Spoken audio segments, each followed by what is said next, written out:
Overnight, sad news. A member of the British Armed Forces killed.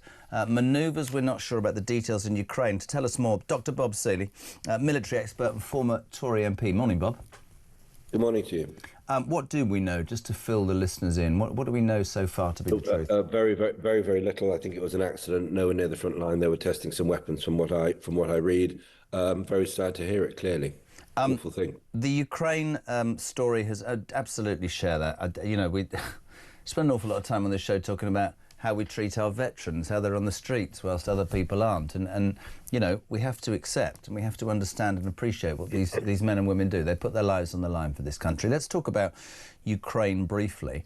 Rumours this week that Trump was prepared to walk away, that he's getting increasingly frustrated with Zelensky, and actually last night, apart from attacking Sadiq Khan, which I support him on, he made a big thing about Europe's leaders are weak. Europe's leaders have let Europe down. Does he have a point? He does. Look, I mean, there's good and bad in what Trump says, and some people will like it and some people, frankly, won't like him. But sometimes he does tell hard truths. I think Europe has been weak, and the reason why we're dependent on the United States is because Europe, including, sadly, the UK, has pretty much given up doing its own defence and just assumes that the US is going to be there with its very powerful armed forces. And one of the reasons they have about very powerful armed forces is because they actually pay for them and they want to have them, and that's a choice. We have chosen to disarm along with lots of other European states, and we wonder why Russia starts to threaten us. That, and also the point about Trump, and I take your point, I say it all the time, many people find him unpalatable. He sorted out an immigration crisis in America and met full on and head on exactly what needs to be done here. He's only speaking. If my friends were saying, you've got to pay for everything, we're doing nothing, and I was being rebuffed, I'd be saying, hold on a second, you need to pull your finger out. Why should I be doing it? I think America is absolutely right to have that argument. Can we just talk from that to what I just touched upon? Loads of stuff in the news about the asylum fiasco. You heard me talk about that front page. A horror is unfolding before our very eyes. It's time to confront some hard truths, says Sarah Vine in a brilliant article in the Mail today. Trump's approach in America, Bob, is not palatable with many, ICE. But I was given some figures the other day, which I think we talked about before, but I think May, June and July last year, 400,000 plus crossed over the southern border. This year, 12 months later, less than 500. Love him or loathe him, why the hell, and ex-MP, why can we not find somebody with the same pair, if you want me to put it in basic terms, who will take on the blob, will take on the ECHR, because the British people, in my mind, are going to demand this very soon?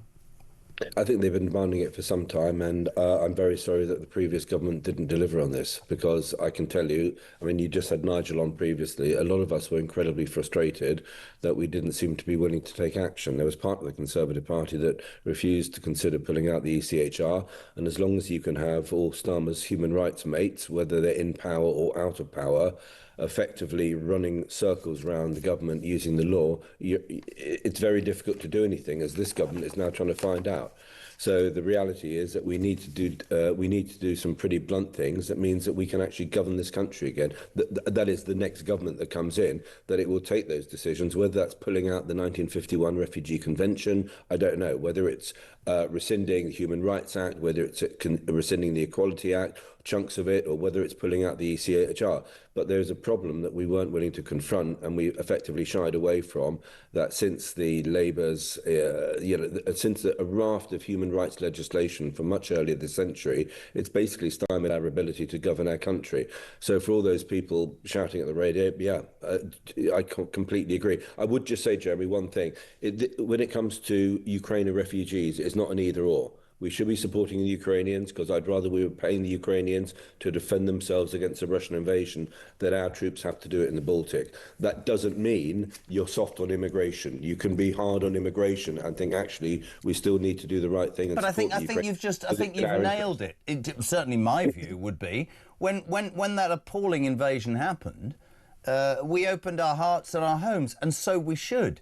But you cannot equate the same, and for too long, Bob, it's been too politically, you can't say it. Well, you can say it. Men are leaving their wives and children, not in war-torn countries, all across Europe, to come to the softest nation in Europe to take advantage of a social services and a welfare benefit system that is now being taken away from our own indigenous population. And on top of that, they have different views about women and they're attacking young girls. And that has to be brought out. It has to.